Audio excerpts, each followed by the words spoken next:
जय परमेश्वर। दोस्तों, आज पेज नंबर 25 से आगे बढ़ रहा हूँ। साध अनुपदास महाराज लिखी किताब जगत हितकारनी। यह जगत हितकारनी जिसको श्री अनुपदास पेंटिंग प्रेस छावनी यारपुरा में छाप के प्रसिद्ध किया। दोस्तों, तारीख 17 अप्रैल सन 1909, जहाँ वैसाख बुद्धि 12 संवत 1965। जय परमेश्वर। हे संसार के हिंदू, मुसलमान, अंग्रेज और सातों आठों विलायतों के लोग इस किताब को अपने जीव के मुताबिक रखना और किताब को पढ़कर वाकिफ होना और पुराने होने पर नई किताब छपा कर इसका नमूना पास रखना और बहुत सी किताबें छपा के जारी करा देना ताकि संसार भूले नहीं। जय परमेश्वर। पेज नंबर 25 से आगे बढ़ रहा हूं। और उसके बदन या उसको कोई में उसको संसार में कोई अपने पास नहीं आने देता था। जब वो कसाई से मांस लाया और वो मांस का टुकड़ा सेकने के वास्ते सूरज को नीचे उतार लिया और वो मांस सूरज की गर्मी से सेक कर खाया तो तमाम दुनिया जलने लगी। सो ये बात बिल्कुल गलत है, क्योंकि जो वो फकीर गोश्त का टुकड़ा सूरज की गर्मी से सेकता तो उसके बदन की खाल उतरी हुई थी और बदन का कोरा मांस निकला हुआ था, तो वो फकीर सूरज की गर्मी से आप भी जल भून जाता। तो वो आप किस तरह से बच गया? और ऐसा मालिक नहीं है कि तो एक आदमी के वास्ते सब दुनिया को जला देवे। ये बात किस तरह से समझ में आवे? और अलावा इसके अपने हाथ से खोली की तरह से अपनी खाल उतार के उस फकीर ने डाल दी बताते। सो ये भी बात समझ में नहीं आती है। सो भाइयों, गौर करो कि खोली की तरह से खाल किस तरह से आदमी अपने हाथ से उतार सकता है। यह बात सिर्फ राक्षसी जाल की है और मालिक ने तो ये खाल खोली की तरह से उतारने के लायक तो बना ही नहीं। सो ऐसी ऐसी बातें और किससे पहले से सुना दिए है और ऐसे ऐसे बातें जतियों के नाम से सुनाते हैं कि जति लोग और तारे और चंद्रमा उतार लेते हैं और बड़े करामती है। सो ये बात किस तरह से है? ये बात इस तरह से है कि जब तारे उतारते हैं तो जैसे आदमी का जीव बिगड़ने को लगता, जब ऐसा रोग दुख जमीन माता को तारे उतारने से होता है और सूरज चंद्रमा को जो उतारे तो जमीन को ये ऐसा रोग है कि जैसे जीव घबरा के भूला हुआ हो जाता है। जब सूरज चंद्रमा को उतारे तो ऐसे ऐसे रोग दुख जमीन माता को जीव को हो जाते हैं। जो ये बनिए सूरज चंद्रमा को नीचे उतारे तो ऐसा ऐसा दुख हो जावे और बातें जाल की ऐसी चलाई है कि परामर्श से तारे चंद्रमा सूरज वगैरह उतारते हैं और फकीरों को भी ऐसा ही सुझाव देते हैं कि हम बड़े करामती हैं और ऐसे ही संसार को जादू से सुझाव देते हैं। संसार को ऐसे ही सुझाव देते हैं कि फकीर साधु लोग बड़े करामती हैं और जैसे रावण वगैरह ने राकेशरों को और संसार को करामात के भरोसे बुलाए थे, इसी तरह से ये बनिए भी बुला रहे हैं। सो मैं आप लोगों को वाकिफ करता हूं कि जब दुनिया भूल में पड़ जावे तो ये बनिए बेईमान जादू से सूरज चंद्रमा को नीचे उतारने को लग जाएंगे। सो इनका मतलब यही है कि बड़े बड़े लोग सब उजड़ जावे तो सब संसार में हमारा राज हो जावे। सो दुनिया में भी कहते हैं कि दिल्ली फकीरों की जोगी अब हुई है। सो बगैर पैसा के लोग फकीरी हो गए और होले होले सातों आठों विलायतों को फकीरों की जोगी यानी दिल्ली या फकीरों की जोगी जैसे दिल्ली हिंदुस्तान की विलायत को कर दिया है। पेज नंबर 26 ऐसे ही कर देंगे और सब दुनिया करामत के भरोसे भूली हुई है। और असल में इन माजदान का ये जादू का जाल है और दुनिया जाल है और जादू की करामत चलाई है। दुनिया को ये कहते हैं कि फकीरों ने बद्दुआएं दी, सो बादशाहों का राज जाता रहा और असल में तो ये राज माजदान के जादू से डूबा है और फकीरों की बुद्धि भ्रष्ट करके उनके मुंह से जादू से कुछ की कुछ बद्दुआएं कहवा कर फिर जादू से राजा बादशाहों के नाम का होम करा के उनकी बुद्धि भ्रष्ट करके आपस में लड़ा करके मरा देते या और कोई विघन करके और जब राजा बादशाह की बुद्धि भ्रष्ट कर देते हैं तो वो फकीरों से करामत पूछने लगते हैं और ये नहीं समझते हैं कि करामत कक्का चीज होती है, क्योंकि उनकी बुद्धि तो जादू से भ्रष्ट कर देते हैं, जिससे वो करामत पूछने को लग जाते हैं। और जो फकीर साधु बद्दुआएं नहीं देवे तो भी ये बनिए महाजन जादू से गारद कर देते हैं, परंतु फकीरों की बद्दुआ का तो एक रावण के मुआफिक बाना चलाया है।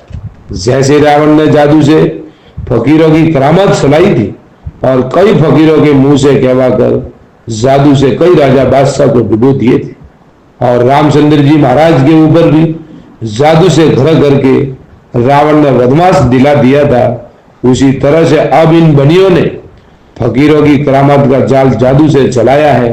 साहिब फकीर कुछ भी नहीं कहे, सो ये बातें कोई कोई पोथियों वगैरह में लिखी है। सो तुम संसार के किसी किसी लोगों ने देखा ही होगा, नहीं तो पोथिया तलाश करके देख लो कि ये लिखा है कि फलाने राजा का राज इतने बरस रहेगा और फलाने बादशाह का राज इतनी मुद्दत तक रहेगा, और अंग्रेज को भी ये कहते हैं कि इतने बरस रहेगा। सो पोथियों कोई कोई हिंदू मुसलमान के घरों में प्रकट भी है और किसी किसी ने देखी भी होगी। और हिंदुओं की पोथियों में तो हिंदुओं के फकीरों का नाम है, और मुसलमानों की पोथियों में मुसलमानों की किताबों में मुसलमानों की किताब फकीरों का नाम लिखा हुआ लिख दिया है। और बना के इन बनियों ने बेईमानों ने सलाई है, नाम लिखा है और बना के इन बनिए बेईमानों ने सलाई है, और आप प्रगट ना होने के वास्ते अपना नाम पोथियों में नहीं लिखा है, क्योंकि कोई पर विलायत के जब आयावेंगे तो हिंदू मुसलमान के बच्चे मारे जाएंगे और हमको कोई नहीं पूछेगा। तो ये बनिए दुख बच जाएंगे, ये बनिए खुद बच जाएंगे। अपने बचने के वास्ते ऐसा काम किया है कि पोथियों में दूसरों के नाम लिख दिए और दूसरी विलायत के आने वालों को भी बुद्धि भ्रष्ट कर देते हैं। तो वो फिर दरियापत नहीं करते कि किताबों में लिखा होने से संसार का बुरा थोड़ा ही होता है। पेज नंबर 27, टीपने पोथियों की वासना से संसार का कुछ बुरा नहीं होता है। ये तो जब होम करा के 84 लाख कुड़ियों के ऊपर जो आलोक बनाई है उन पर पाप कराते हैं, जब संसार का बुरा होता है। और पोथिया और टीपने भी चच्चे हो जाते हैं और दूसरी विलायत के आने वालों की ऐसी बुद्धि भ्रष्ट कर देते हैं कि उनको ये मालूम नहीं होता कि जो शोर जाल चलाते हैं, जब तक उनका बंदोबस्त नहीं होगा और वो शोर नहीं पकड़े जाएंगे तो हमको भी और दूसरी विलायत को भी गारद कर देंगे। ऐसे उनको ये बनिए सोचने नहीं देते हैं और अच्छे भले आदमी सती बन के मिल जाते हैं, और वो ये नहीं सोचे कि यही हमारे और कुल संसार के बच्चों का बेईमान बनिए काल है। और वो दूसरी बात विलायत वाले तो दूसरी विलायत वाले ये नहीं सोचते कि इन बनिए ही बेईमानों ने दुनिया में बुरा होने की पोथिया और टीपने वगैरह चलाए। सज्जग में जो धर्म का वेद था वो तो इन बनियों ने अपने काबू में कर लिया और जाल का चला दिया है। जैसे कि रावण ने असली किताबें वेद की दबा ली थी और राक्षसी वेद की चला दी थी, उसी तरह से इन बनियों ने भी अपना जाल रावण वगैरह के मुआफिक चलाया है। और पहले से संसार का बुरा होने के वास्ते इन माजनान ने ऐसी ऐसी बातें चलाई है। सो कहने से कुछ नहीं होता है, परंतु पहले जैसा कहते हैं फिर वैसा ही वो पाप 84 लाख कुड़ियों के ऊपर कराते जाते हैं, तो वैसा ही हो जाता है। और दुनिया में इन माजनान ने ही ऐसी ऐसी बातें चलाई है कि सूरज शेष किरणों से तिपेगा, जिसकी गर्मी से जमीन माता सुरंग तांबे के रंग हो जाएगी, और जो भी जमीन के ऊपर पानी है वो इस तरह से गर्म होगा कि जिस तरह से कढ़ाई के अंदर तेल उबलता है, इस तरह से पानी उल्टेगा। देखो भाई, दुनिया के भुलाने के वास्ते ये कैसी बात पहले से चला के जाहिर की है कि सूरज दबेगा। ये बात बिल्कुल खिलाफ है और हम तुम लोगों को भूल बताइए, क्योंकि जब तमाम जहान के लोग इस जाल में पड़े होंगे तो हमारे पाप की पहचान नहीं समझेंगे। इस सबब से ऐसी ऐसी बातें तरह तरह की पहले से जाहिर कर दी है कि जिन बातों को हम तुम अपनी जुबान से बिकान कर रहे हैं, तो ये बात इस तरह से नहीं है। ये तो इस तरह से है कि जैसे अपने शरीर के अंदर बीमारी के सबब से बीज कांटा वगैरह निकलता है, तो जहर निकलने के वक्त किस तरह का दर्द होता है कि जिसकी गर्मी की वजह से कुल शरीर में तरह तरह की तकलीफें पैदा हो जाती है और मगज भी जलने लगता है। जब उसको इलाज किया जाता है और दवा इत्तेफाक से मुआफी आ जाती है तो फौरन तबीयत को आराम हो जाता है। जय परमेश्वर। दोस्तों कल पेज नंबर 28 से आगे चालू होगा। साध अनूपदास महाराज लिखी किताब जगत हितकारनी। यह जगत हितकारनी जिसको श्री अनूपदास प्रिंटिंग प्रेस छावनी अरनपुरा में सात को प्रसिद्ध किया। तारीख 17 अप्रैल सन 1909 जा वसस्पति 12 संवत 1965। ये संसार के हिंदू, मुसलमान, अंग्रेज और सातों आठों विलायतों के लोग आज दुनिया में जितनी भी आपदा, विपदा, दुर्घटना, काल पड़ना, भूकंप आना, रोग बीमारी होना, बाप से पहले बेटे का मरना, जितना भी आज दुनिया में खराबियां होती है वो सब बनियों की राक्षसी पाप से होती है और जिसका सबूत साध अनूपदास महाराज लिखी किताब जगत हितकारनी है दोस्तों।